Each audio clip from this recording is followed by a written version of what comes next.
Let's talk about relationships. What is it about relationships that is so intriguing in this new world and age that we are so intricately attached to it? I guess that started from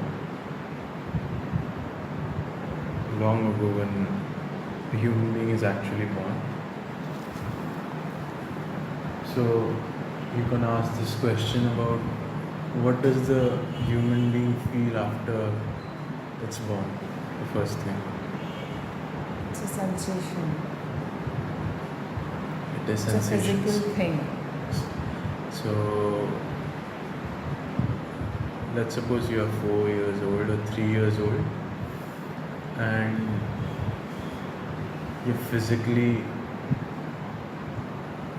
attracted, not to say attracted, but affectionately and physically connected to your mother. And when your mother is not around, you feel disturbed. Yeah. And that fades away a long time. Why does it fade away with time? Because as we grow up, I think we learn to be more independent. We don't need that. Okay, when we are growing up, we need our mother's hand or our father's hand to help us stand, to help us crawl, to help us eat. We Yeah. are so dependent on them, but as we grow up, we move away from that dependency phase. So what, like, I'm going to ask this question that is a relationship and physical intimacy. Yeah. Is it two things or the same thing? Obviously, there are different things. Okay. Why do you say it's different? Can we like go into that? Like, why do we think that relationship and physical intimacy are two different things? I will say that I have a relationship with my father. Okay. Okay. But And it's a distant relationship. It's not like we are close. It's not like we have this kind of a bond that can be talked about, that can be raved about. Yeah. But in case of intimacy comes with a particular intertwined bond that we so gracefully talk about, and that's kind of a distinction between the both. A relationship can't have intimacy, and it's not necessary for a relationship to have an intimacy level. In case of any relationship, for you take for example, but and for having an intimacy, you don't need a relationship to have intimacy. You can have intimacy with a stranger when you're hearing a poem about them talking about their life. So you establish that intimacy with the speaker and you. So it doesn't have to be a relationship. if I go into it, whatever you said about bond and relationships, you're saying that bond is something that is there, and you can do anything about it. Either you indulge in it completely, which you would say mental and physical, or you don't indulge with it. Yeah. Keep it as a mental one. So then again, bond is something that you're expecting from others, Yeah. or at least you don't expect, it happens with you. It's not about expecting. A bond is established. You take for example a relationship, Yeah. our friendship. Yeah. So it's an established bond that's like it started from the moment we chose to be each other's confiders, to be Mhm. each other's secret keepers, just for sake. Mm. So we established that bond. We did not expect it to happen, but it happened. Yeah. Yeah. So in that, perceiving from that point of view, There's no expectation lying there. Yes. So you say a bond is better than a relationship. So bond and relationships are better, matlab, different things. Maybe. So you say that your relationship with the man that is in your house is what is called a father. Yeah. So we have named people based on the relationship types. Yeah. So what do I say to that? That why have we named people based on relationship types? We consider a mother just because we have a relationship of coming out of her, physically speaking, honestly speaking. And even with that, you can see that it's the kind of dependency levels we have with that person.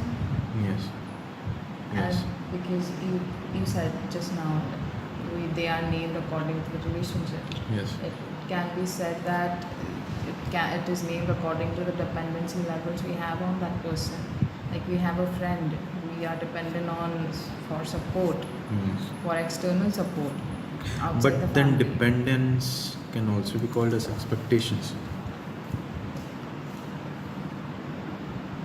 Dependence is, I don't think it is dependence is expectations, because you're being dependent on that person. Okay, let's say for example, you're a baby and you're dependent on your mother to give you food. Yes. So how does that expectation come from? Like, okay, the child expects, okay, I'm not saying child actually expects. Okay, a baby actually needs food, and but it can't, the head can't comprehend that it actually needs some physical help from some outside physical help Yeah, to that is feed why it. the baby cries. Yeah, the baby cries. Yeah, I think there's some kind of expectations lying there, but it's essential expectation that you need to survive. You need Yes. food to survive. Yes. You need. So I think in life, So you're saying that expectations are necessary for one's survival. yeah, Basic very expectation. basic expectations. Like your food, your shelter, that is it. Food and shelter. And in the modern world, you can say that can go up to professional expectations Yeah, and personal expectations. yeah, But that's where the game is, precisely. yeah.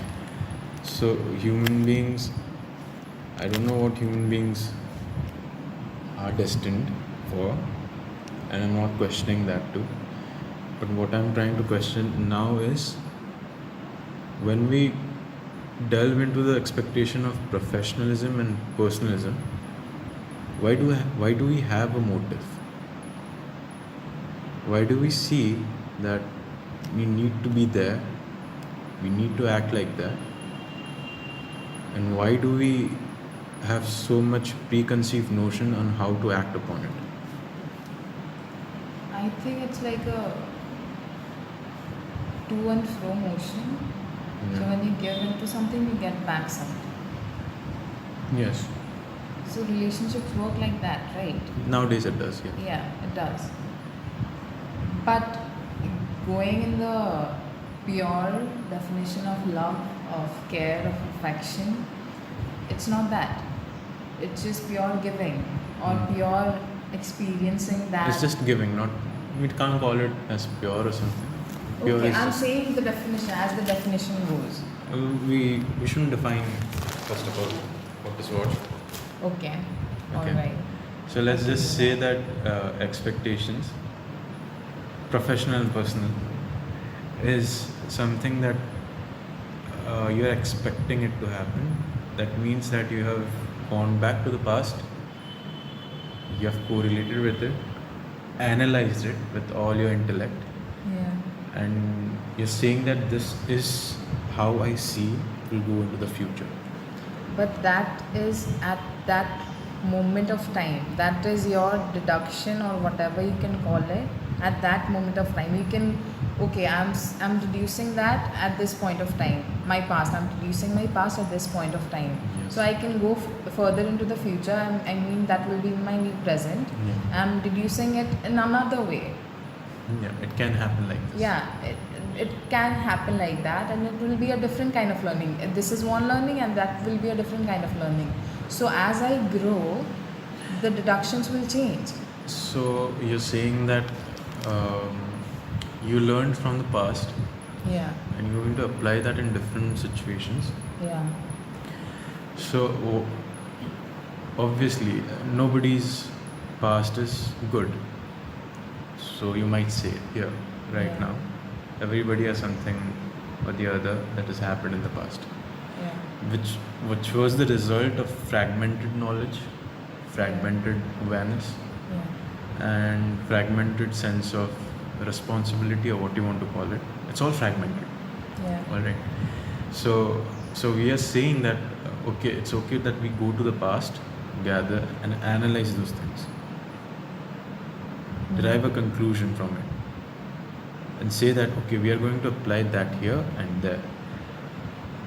But the problem is if your knowledge is fragmented because of what happened in the past, because the past is fragmented, obviously, because you are gathering information from a fragmented knowledge, from a fragmented sense of awareness. If you derive something from which is fragmented, which is already broken, you're already breaking the pattern. I get your point, but as we grow up, as we grow older, we develop this kind of a, I don't know, pattern to bring back those fragments and make something of it. Which It doesn't- which is order for us. Yeah. Yes, which is order for us. So that fragment can make one particular pattern Yes. for this moment right now, Yes. and it can make a different kind of pattern in the future. Which is again illusion. But the that is with the amount of knowledge I have at that moment. You can't say that it's a fragmented piece which is unorderly. It is orderly for me right now. Okay, let me put it this way. Fragmented. I'll give another word to fragmented. I'll say it limited. Yeah, limited. Okay, limited is nice.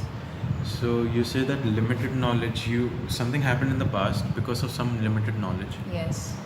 and you grew out of it thinking that I know everything that happened with me, which is again derived from that limited knowledge, and so then again we are putting out limitations to what we are thinking and how we are acting.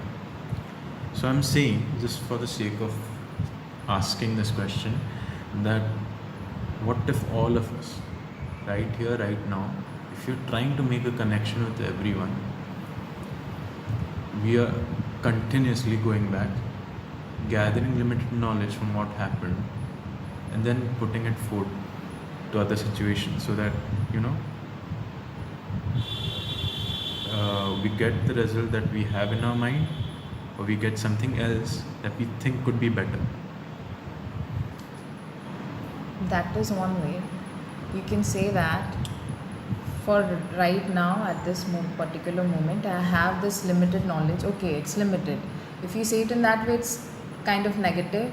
I have this limited knowledge. I guess limitation is not negative. Limitation is something that you're bound to have. Sensible people have limitations. Yeah, okay. All right. So we have that limitation of knowledge at right this moment, right at this moment. So as we as we go through experiences, we morph out of that limitation. We grow out, and that's okay. Because at that right moment, we have enough. We have enough to make whatever choices we want, to make whatever decision we want, and I think that's okay. But the thing is to question exactly if you want to grow out of it. Are you ready to grow out of it? Are you ready to accept it or not? You can say that this is a very positive outlook to whatever happens in a relationship, and you can say this is different for different people.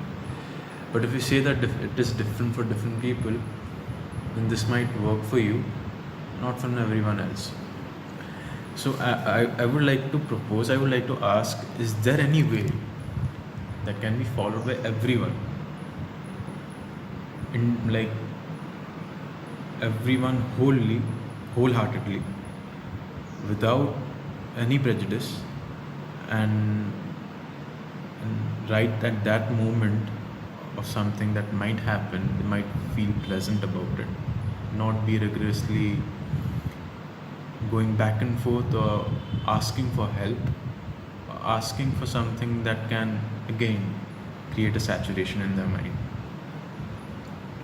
You Is can there s- anything like that? you can say that we are like, puppets moving one hand backward to grasp something from the past, and move one hand forward to grasp something from the future, to like help us in the present. And it's so interesting to see that we do keep doing that in our heads. Even now that we are speaking about this, and we obviously we can't deny it, whatever we are trying to say right here right now is because of something that has happened in our realized past, and we are trying to put forth now.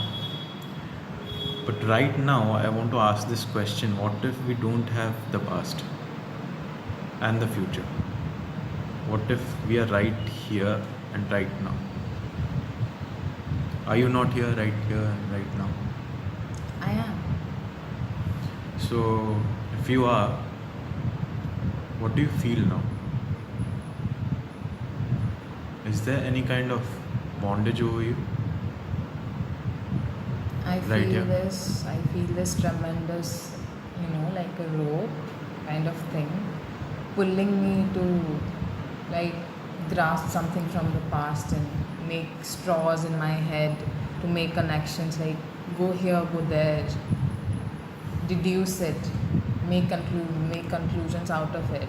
Like why is this happening? Why is that happening? Why is that happening to me? And I think it's a really hard job, not job, it's a really hard Way. learning experience Yeah.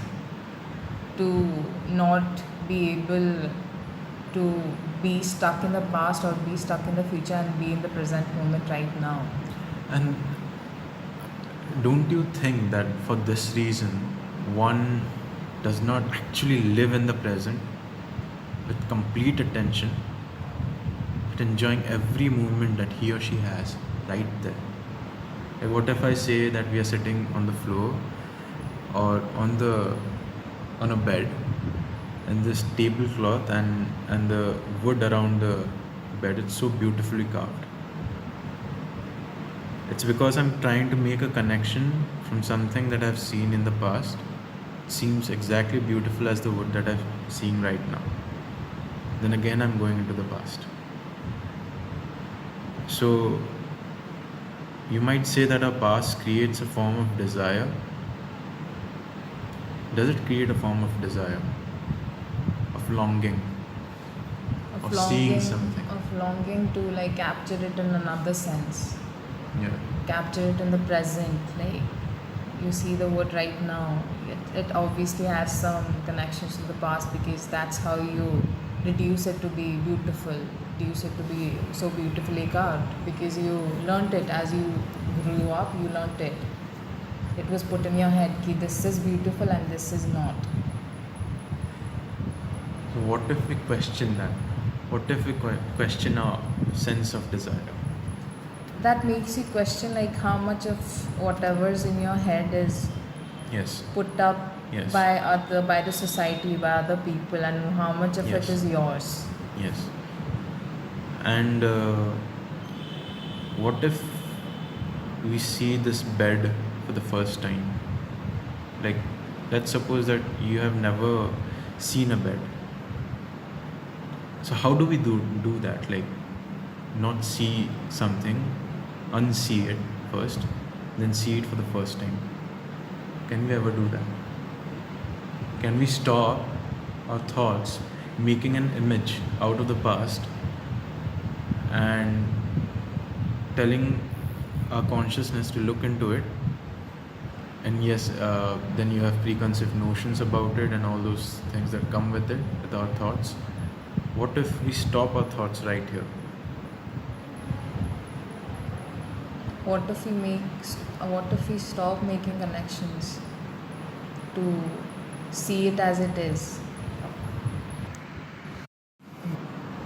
We were talking about what if we are born again every moment, like we see it for the first time. We don't have anything to relate to it. We don't know what it is even. Until we try it first. Until we touch it, then we can have our own sense of like inquiring about it, touching and sensing what it is and what it can do to us.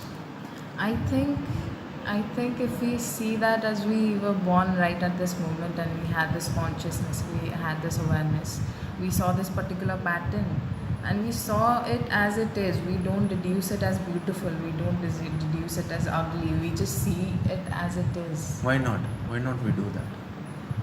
Why can't we do that? Yes, That's exactly. exactly the Yeah. question. Why do we have to conform it to this particular Exactly, label? conforming. Yeah. Why do you have to conform it to this particular label that it has to? It's so beautiful. It's Yeah. so ugly. Yeah. So I think that conformation is our thoughts, and our relationship is not exactly with this bed or any person for that matter, what whoever so we know. It's just our thoughts and however it wants to create an image. Because our thoughts can do anything, but we can't. Our thoughts can make us want to make us murderers if we don't like this person. Our thoughts like can be so greedy sometimes because they want it, and that creates like two versions of yourself, of what you want to feel and what your actual thoughts want you to feel.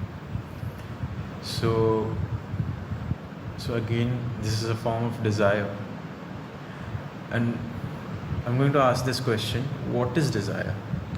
Because this all comes down to that ground level of seeking, which we call it, of getting it, which is Getting what we want.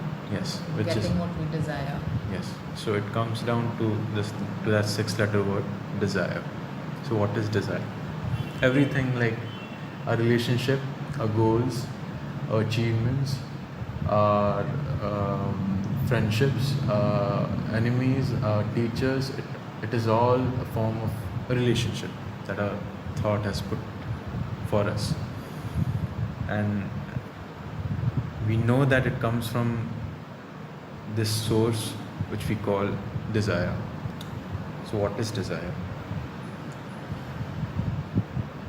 I think it's a vague concept that we created that stems from everything that happened to us in the past, that we think is going to affect us in the future.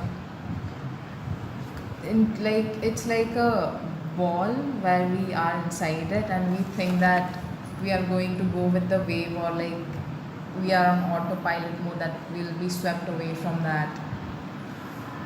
So Yes. considering everything, like everything around us, we make that desire, a small ball of desire, grow more and more. This is going to be the thing that is going to satisfy me, and this is not going to be the thing that is going to satisfy me in some ways. So you can say that this has happened for the last 5,000 or 6,000 years to every person. Desires. The desire to, get married, have a family. The desire to invade another country, which is a form of war. Desire to kill people. Desire to rule a nation without caring for its people. Desire for power, Desire for a relationship. desire for intimacy. Desire for achievement. Desire for getting there. Desire for that. Desire for this. So actually, what is desire? Desire, isn't it corrupt? because it makes us do terrible things. But in some ways, desire is a necessity. Like you need, I desire this food that I want to eat. I mean, it doesn't have to be that exact same dish that I want to have to survive. No, But actually, food comes from something that we want, which is energy. yeah, Our body wants energy. yeah, Our body does not segregate food types, first of all. yeah, it doesn't. Yeah. But we do. Our mind does that, which is also a form of desire. Our Yes. mind says that, okay, let's not have pasta today, let's have pizza. Yeah. But whatever goes to a body can't segregate between pasta or pizza or even khichdi. Yeah, it has its own way of segregation though, Like it segregates particles, particles, yes. not images Yes. of the things. Not whole things. Yes. It doesn't. So again, if we look at our body, it's the most uncorrupt thing that has happened throughout the history of human evolution. And our mind is the most corrupt thing that has happened throughout the history of human evolution.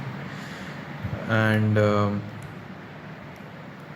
so if we say that our desire is corrupt,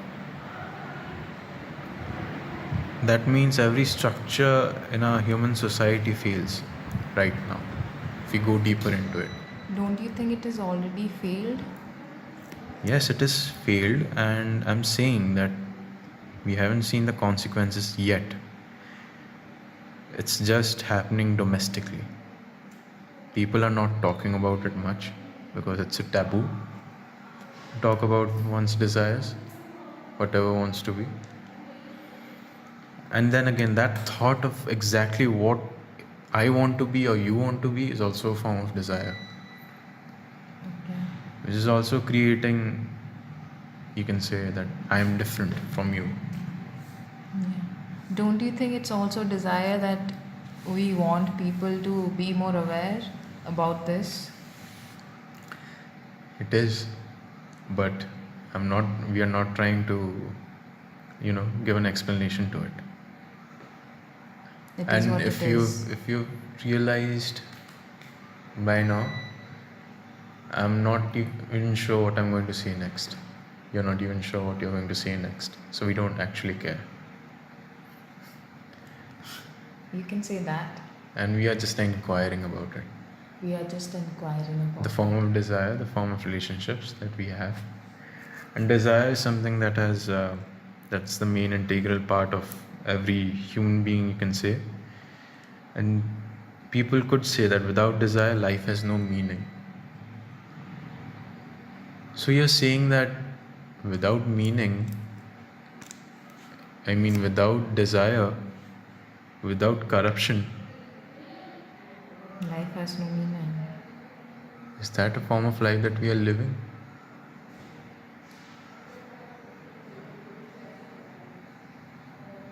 You can say that, okay, the Buddhas, this everyone that tries to get to a point where they have no desires, even that is a desire that you don't want to get to a point of, like, you'll have no desires there. That is also a desire. So I don't think you can stop the cycle, the paradox of it.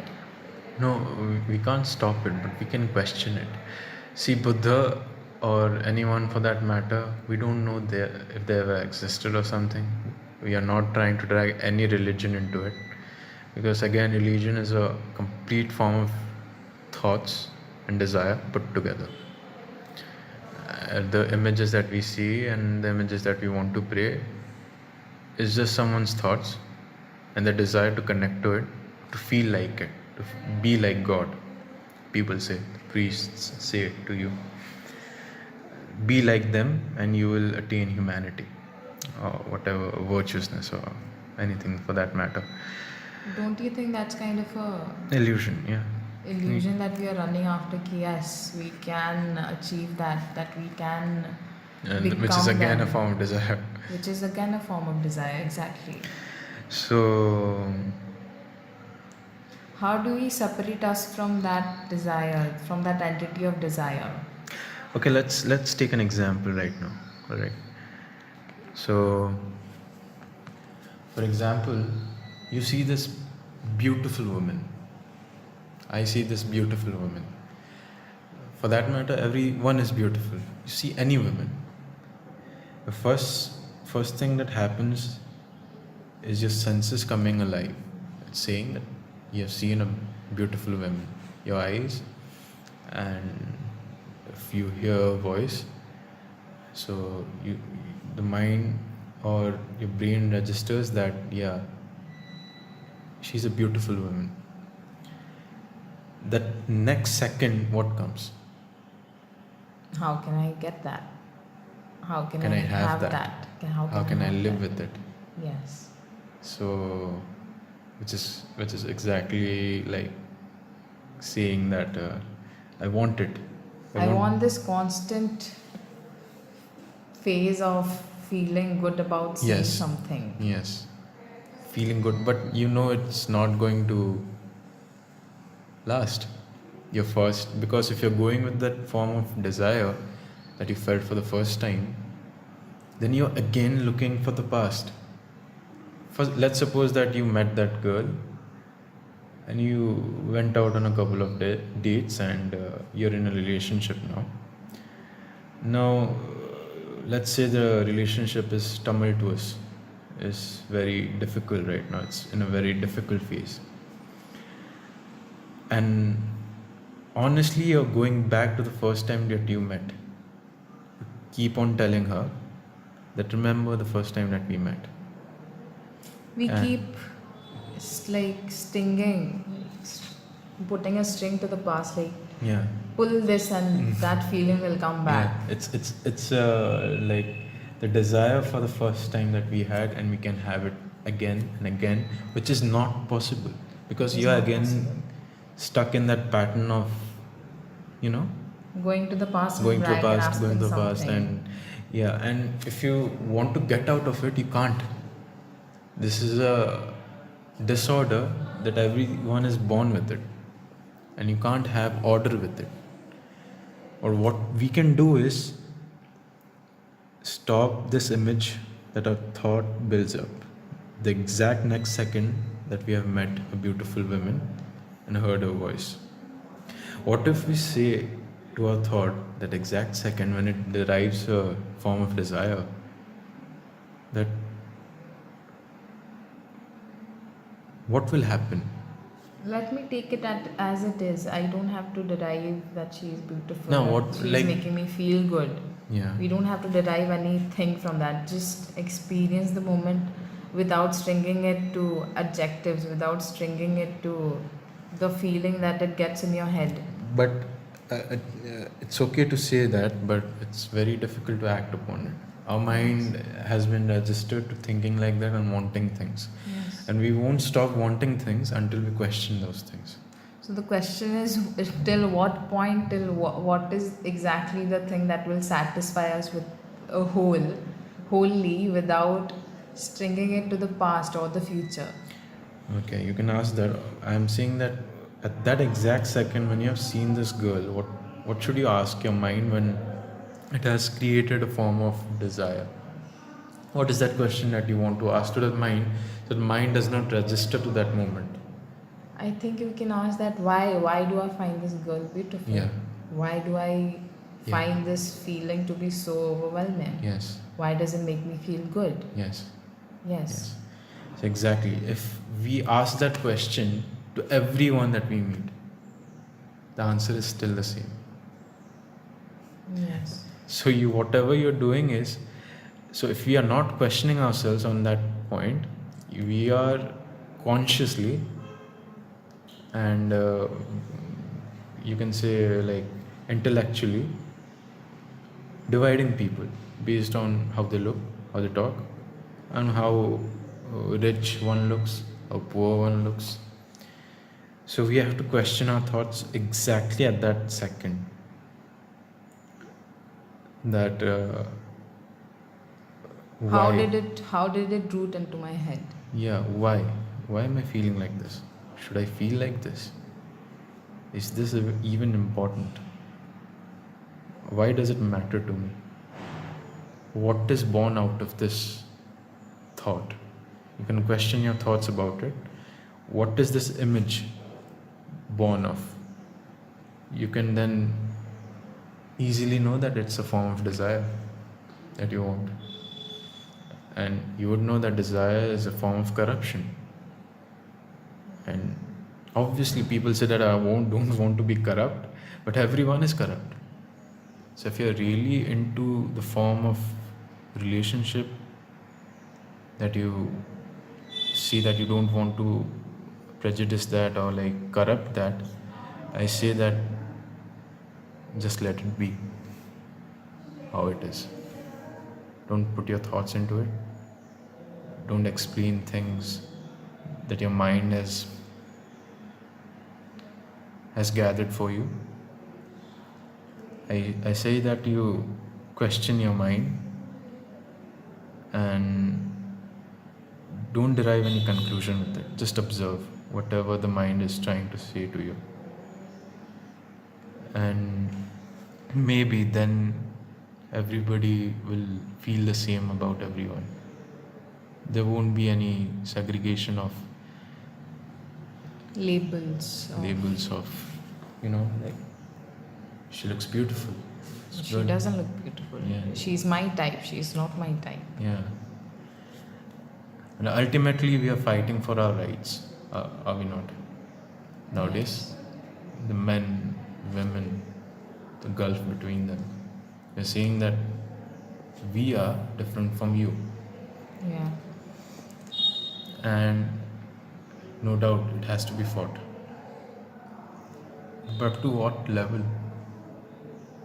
To a level till there's a saturation point. Yeah.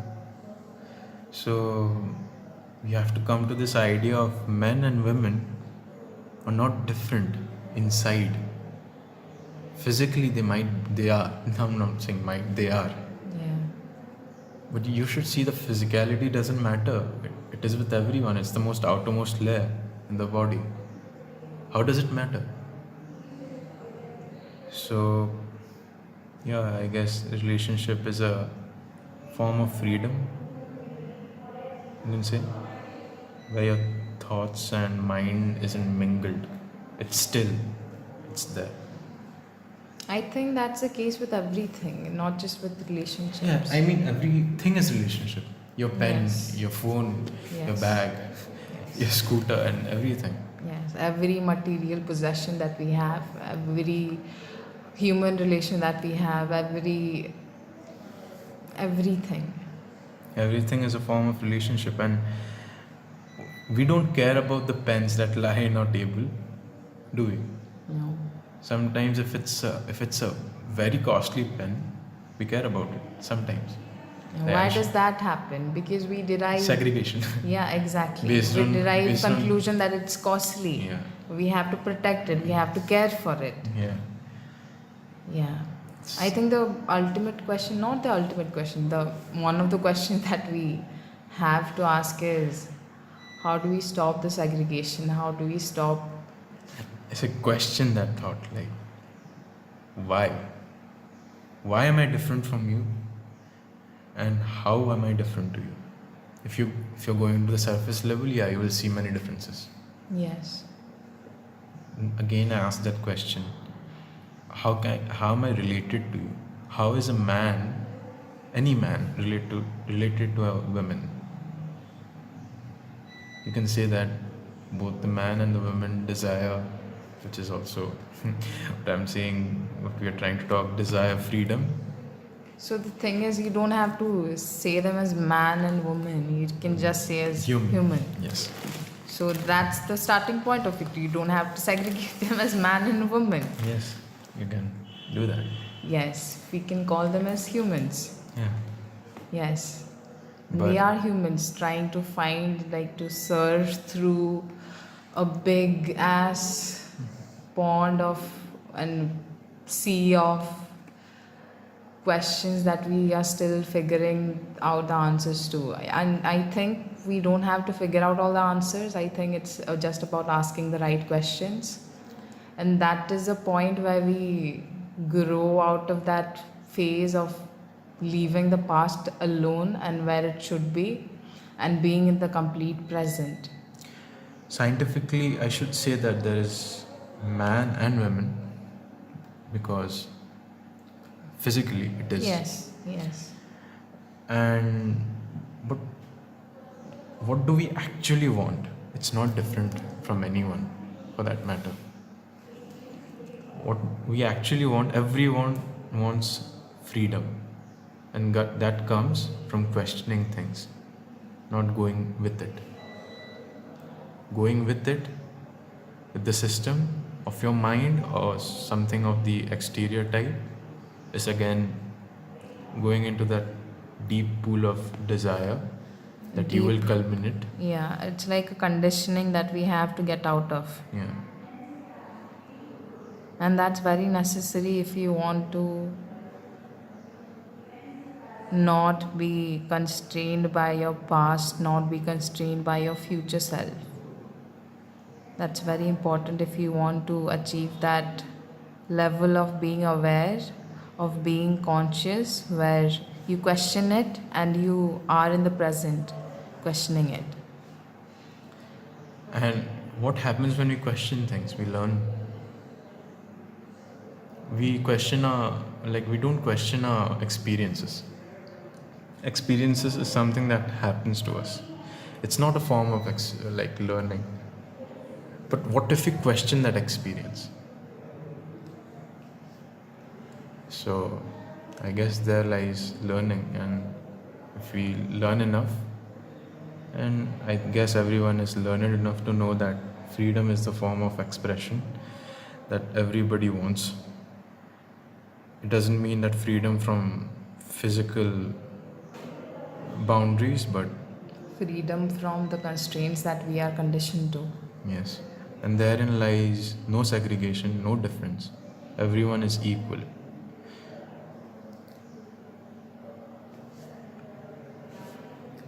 So that's it for our questioning session of life today.